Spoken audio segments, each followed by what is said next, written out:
Yeah, hello students. Good morning, all of you. Once again, a warm welcome to the mobile computing online session. So, with the last lecture, we successfully completed the introduction part of computer networks. So, what is the need for computer networks? What is the importance of computer networks in computer science area? So, how the communication is established?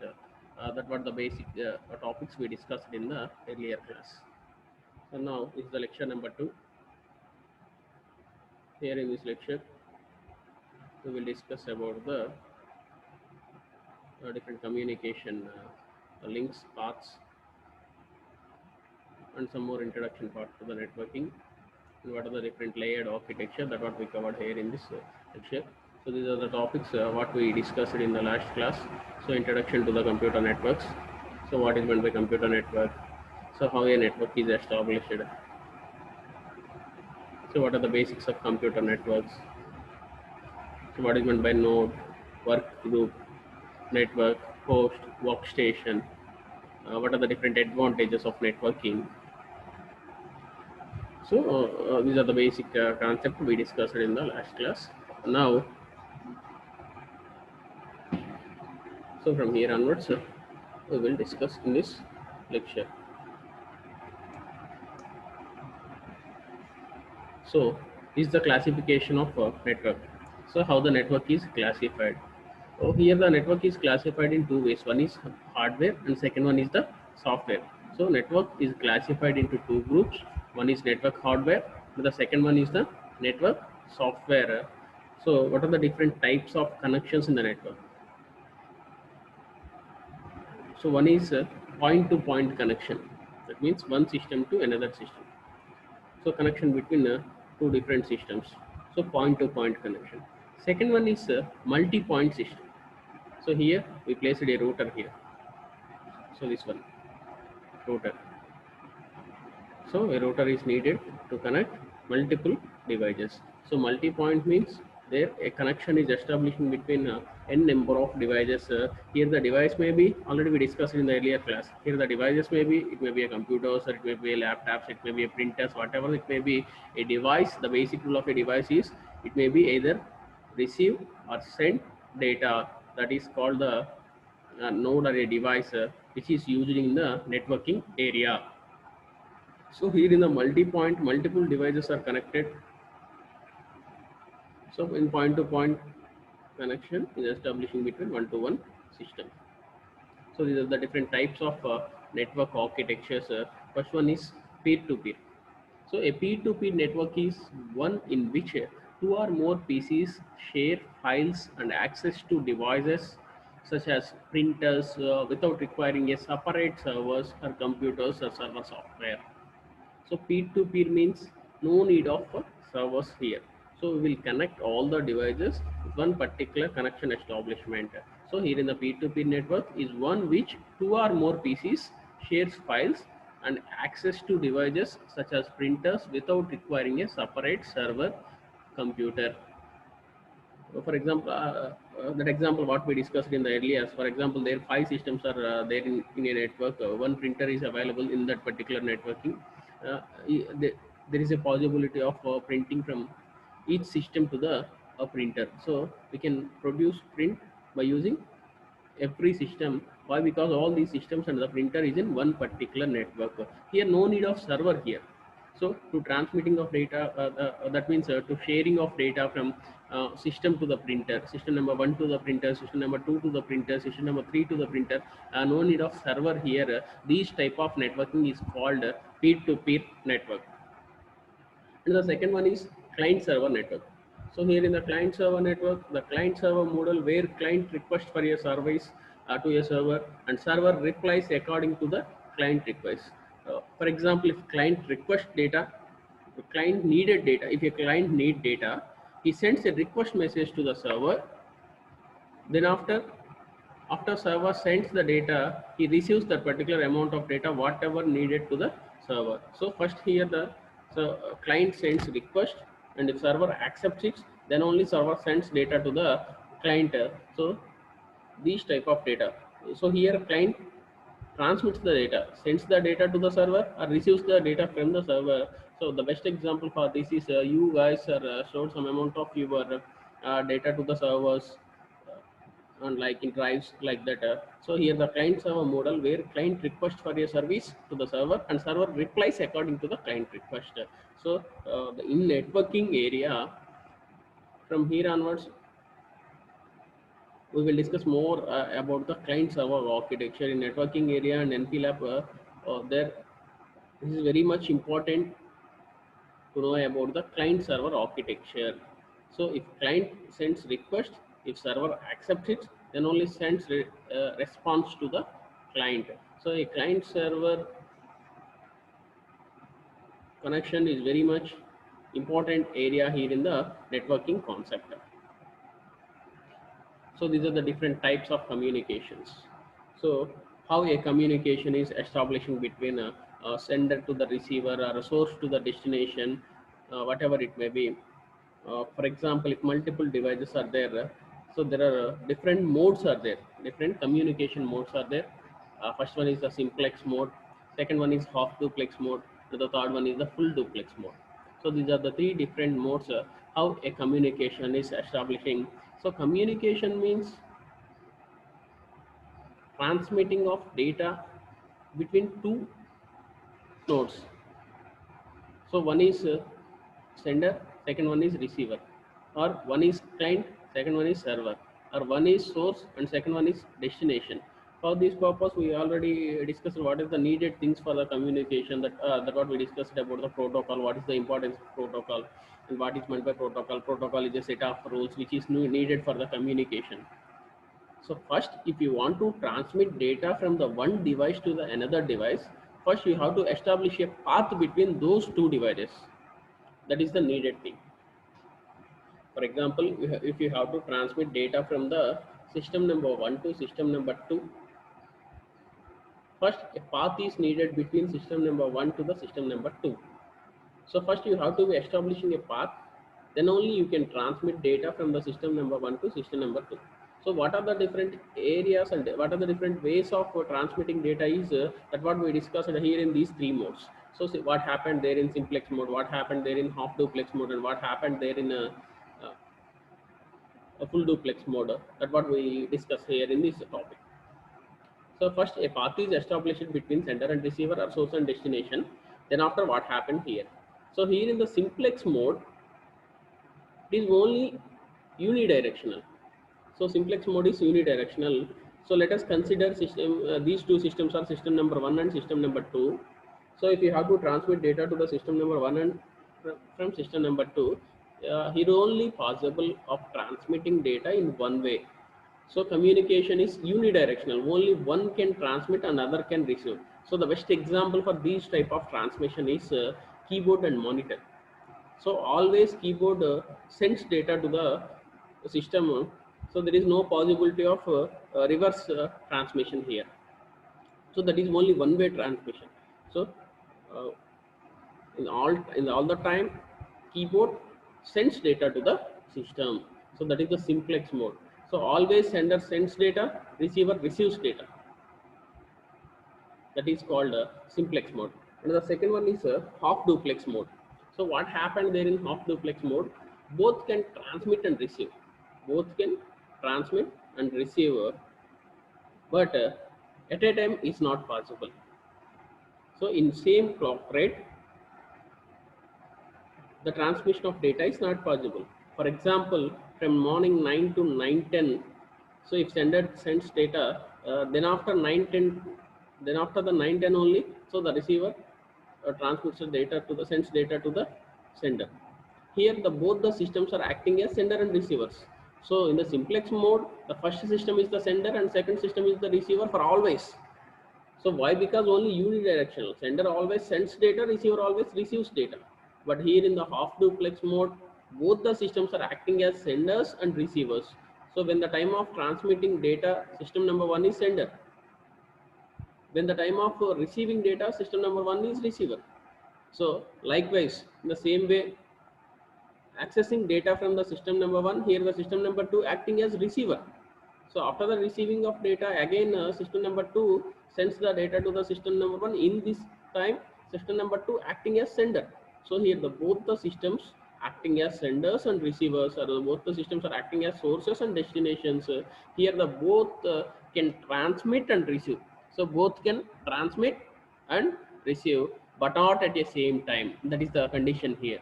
So but not at the same time. So after the transmission of system number 1 to system number 2, later system number 2 transmits data to the system number 1.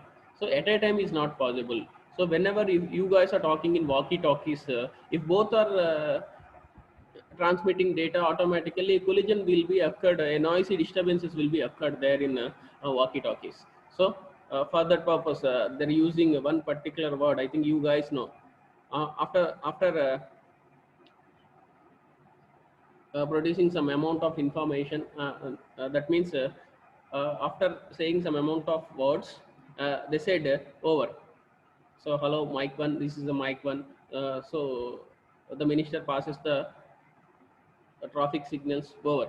So traffic signal 1 is crossed over like this. So again the second one, after receiving that words, so again he starts communicating. He sends, okay, we are ready, over. So why they are using this over word is, that means after that word that is the end of the transmission. So sender 1 and sender 2 both are using walkie talkies. So first sender 1 sends data. Here the data may be voice. So sender 1 started speaking. After the completion of his words, he used a word called over. Then after, second user starts communication, that means starts speaking. After completion of speaking, so again he used a word called over. That means, so at a time transmission is not possible in the half duplex mode, but bidirectional is possible. So both acting as a sender and receiver, both can transmit and receive, but at a time is not possible. So that is the half duplex mode. So example for this half duplex mode is walkie talkies. And now finally the full duplex mode. So both stations can transmit and receive simultaneously, but at a time in same time. So that is the difference between half duplex and full duplex. In half duplex, in same time sending and receiving is not possible, but in full duplex mode, in same time transmission and receiving both is possible. Here in the full duplex mode, here the both stations can transmit and receive simultaneously, but at the same time. So the best example for this one is telephone networks. I think you guys all are using mobile phones and telephones. So one best example is, if other is ready or not, whatever it may be, if both are in a very fire situation, both are in speaking, both are speaking with one each other, so automatically data will be transmitted from sender to the receiver and receiver to the sender. So there is no disturbance. So in the transmission of data, so data is transmitted from sender 1 to the sender, so that means user 1 to the user 2, from again user 2 to the user 1, both will be transmitted in same clock rate, in same time period. So these are the three different communication modes. So what are the three different communication modes? First one is simplex. So only unidirectional data transmission is possible. Second one is half duplex. Here bidirectional transmission is possible, but in the same time is not possible. But coming to the full duplex mode, so bidirectional is possible in the same time. So example for this simplex is keyboard and monitor, and half duplex is walkie talkies, and full duplex is telephone networks. So I hope you guys are understand different types of communications. And network topologies, next concept, which is very most important one in the networking area, that is networking topologies. So what is meant by topology? So a topology is nothing but the geographical representation of a network. Simply a topology is a geographical representation of a network. For example, n number of systems are connected to a network. So in which structure the network is, that is the topology. So if n number of systems are connected to a network, a structure is needed for that particular network. So it may be a bus topology, it may be a ring topology, it may be a star topology, it may be a mesh topology. There's the different topologies are there. So simply a topology is nothing but a geographical representation of a network. So what is the structure of systems in that particular network? How these are connected? So if you observe this diagram, you can easily understood. In bus topology, the systems are connected in this way. So in ring topology, the systems are connected in this way. So in star topology, here the system may be node. So in star topology, the nodes are connected in this way. And in mesh topology, so in this way, the nodes are connected. So if any problem is occurred in any node, so how can you identify where the problem is occurred? For that purpose, this structure is needed. That means the topology is needed. So that's why, so what I said here is a topology is a geographical representation of a network. A topology is nothing but a geographical representation of a network. So we slightly move on to the topology topic. The network topology defines the way in which computers, printers, and other devices, simply nodes. So the network topology defines the way in which computers, printers, and other devices are connected. A network topology describes the layout of the wire and devices as well as the path used by the data transmission. That's why we simply use the geographical representation. So what he said here is, so the way in which computers, printers, and other devices, simply nodes. So how the nodes are connected and how that describes the layout of wire and devices. So how these nodes are connected, how can we identify where the in which structure the systems are connected for that purpose. So a topology is needed. So if you have to take all the systems into a network, so how you have to connecting those n number of devices to a network. So we can use any one of these topology method for connecting all the devices to a network. Okay, these are the different topologies: bus topology, ring topology, star topology, extended star topology, and the mesh topology. I hope you guys are easily understand this topic, because if you watch these diagrams, you can easily understood the topic. So how the bus topology structure is, how the ring topology structure is, how the star topology structure is. Now slightly move on to the bus topology. So in bus topology, all workstations are connected to a single communication line called bus. So in bus, I think you guys are understand the bus concept. Why? Because you covered, you already studied about one bus architecture there in your computer organization. What is the role of that particular bus architecture in computer organization? That particular bus is used to connect all the computer peripherals to acting as a single unit. So there in the computer organization, the bus which you studied there in computer organization is the bus is used to connect all the functional units or the components of a computer device. Likewise, here also a bus is used to connect these n number of nodes. Here the nodes may be systems or printers or whatever it may be.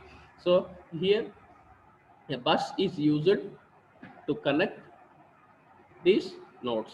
So in bus topology, all workstations are connected to a single communication line. It's called bus. So there is no central node as in star topology. So in star topology, there a central node is there. But here, so if you observe this, so here in the star topology, a central node is there. But coming to the bus topology, there is no central node. So transmission from any station travels the length of the bus in both directions, and can be received by all workstations.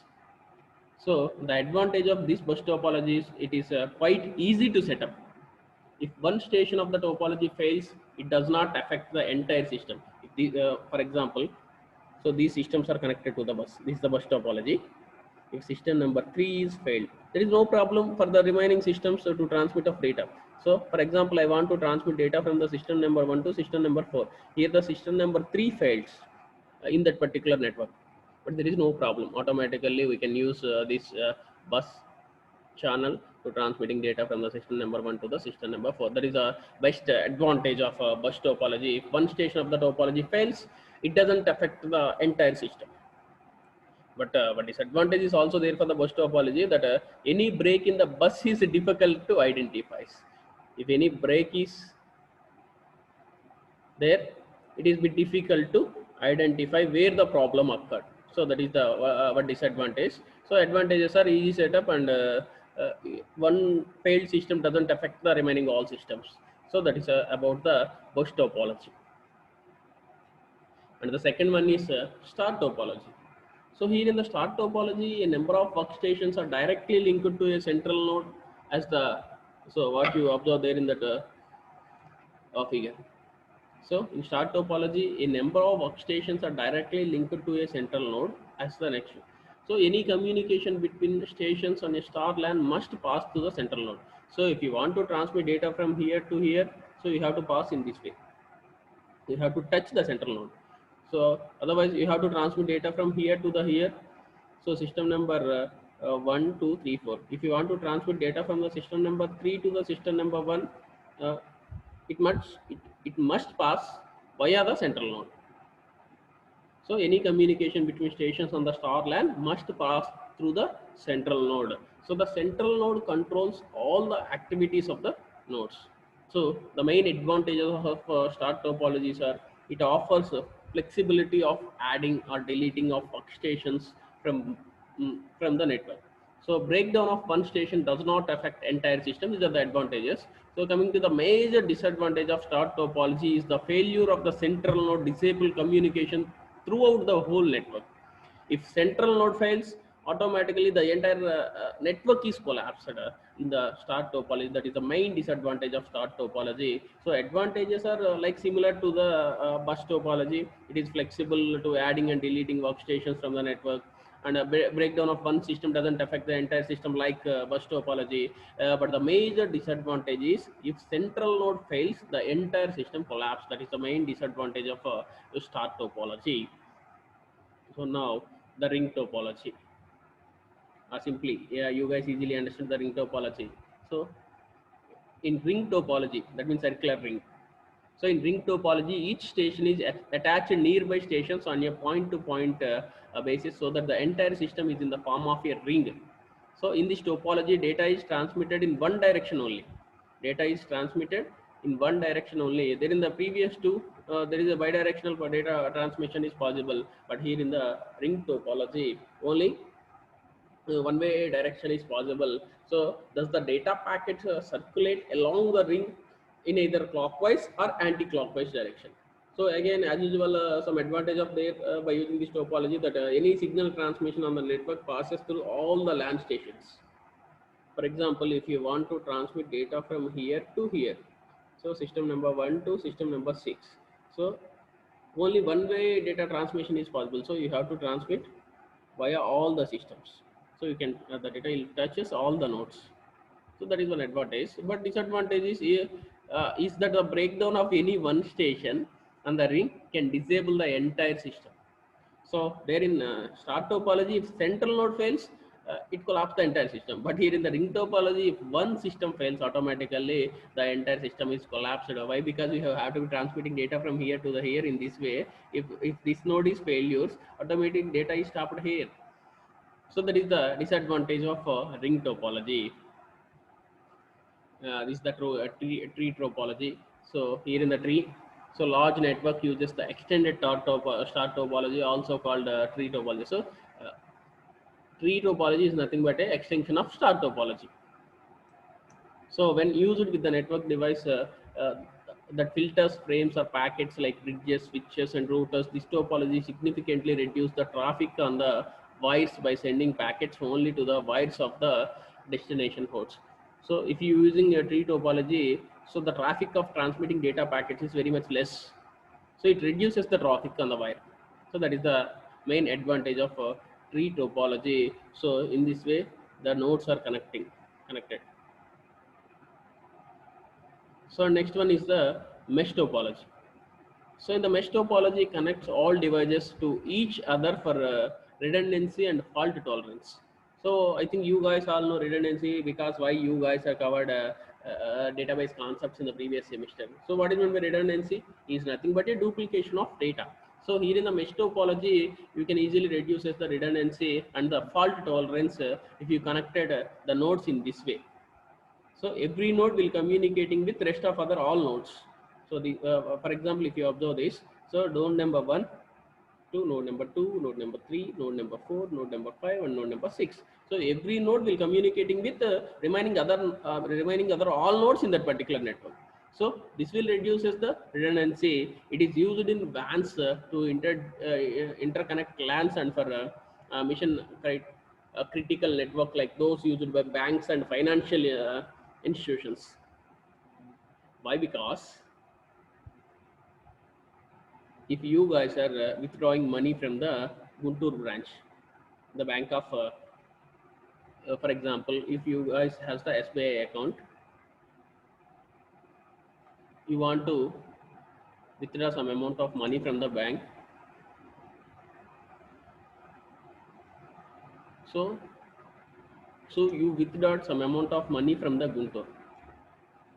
If this information is not passed to the Vijayawada node, automatically you guys are again accessed your account and withdraw your some amount of money in the Vijayawada station also. So that's why all the node communication is needed. Whenever you guys are withdraw some amount from your account, automatically updation is needed and will be known to all the nodes connecting to that particular server.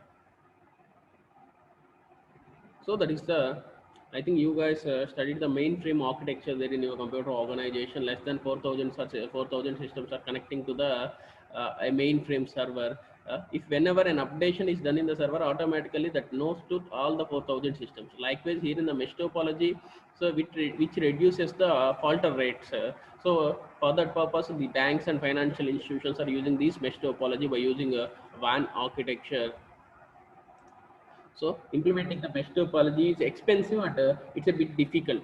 So the general LAN architecture, so the general those who prefer the basic network, they go via the remaining these four topologies. Someone preferred bus, someone preferred star, someone preferred ring, and someone preferred tree topologies. But the mesh topology is most probably preferred by the banks and financial institutions. So those who needed the security and faster updation, so they they preferred mesh topology. So implementing the mesh topology is a bit expensive when compared with the rest of all other topologies. Okay. This is about the topologies. Next, LAN. So networking connections, how the networks are connected, LAN, WAN, MAN. So we will discuss it in the next lecture. So just we recall what we covered in this session is two important concepts. Those are classification, network types of networks, point-to-point connection and multi-point connection. Yeah, peer-to-peer network and client-server network. So there are two types of networks are there: peer-to-peer network, client-server network. So here in the peer-to-peer network, there is no need of server to transmitting data from the one node to the another node. Here node may be a system. So one system to the another system, or one system to the printer. There is no need of server here. The second one in the networking is client-server architecture. So first one is peer-to-peer architecture. Second one is client-server architecture.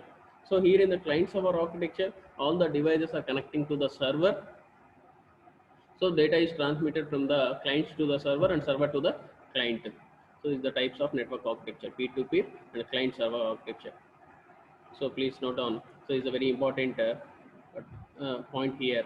So there are two types of networking areas are there: peer-to-peer network, client-server network. So next, coming to the communication. So these are the different types of communication. How multiple systems are communicating with one another. So there are the three modes are there in the communication: simplex mode, half duplex mode, and the full duplex mode. And the next topic is the network topology. So what is meant by a topology? A topology is a geographical representation of a network or describe the structure of a network.